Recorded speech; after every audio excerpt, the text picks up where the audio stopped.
ব্যাঙ ঠান্ডা পানিতে বসেছিল। সে বুঝতেই পারেনি সে মরছে। ব্যাঙ যদি হঠাৎ গরম পানিতে পড়ে, সে সঙ্গে সঙ্গে লাফ দিয়ে বাঁচে। কিন্তু ঠান্ডা পানিতে বসিয়ে যদি ধীরে ধীরে তাপ বাড়ানো হয়, ব্যাঙ ভাবে সব ঠিক আছে, সে মানিয়ে নেয়।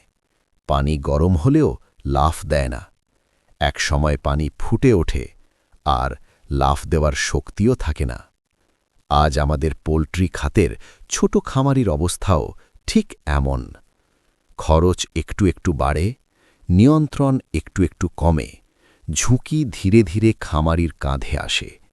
খামারি ভাবে চলছে তো, কিন্তু যখন বোঝে, তখন বের হওয়ার শক্তিও থাকে না।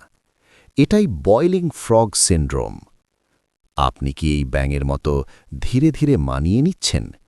কমেন্টে লিখুন আপনার অভিজ্ঞতা। বিস্তারিত জানতে চ্যানেলের লং ভিডিও দেখুন। ভিডিওটি ভালো লাগলে সাবস্ক্রাইব করে রাখুন, শেয়ার, লাইক ও কমেন্ট করে পাশে থাকুন।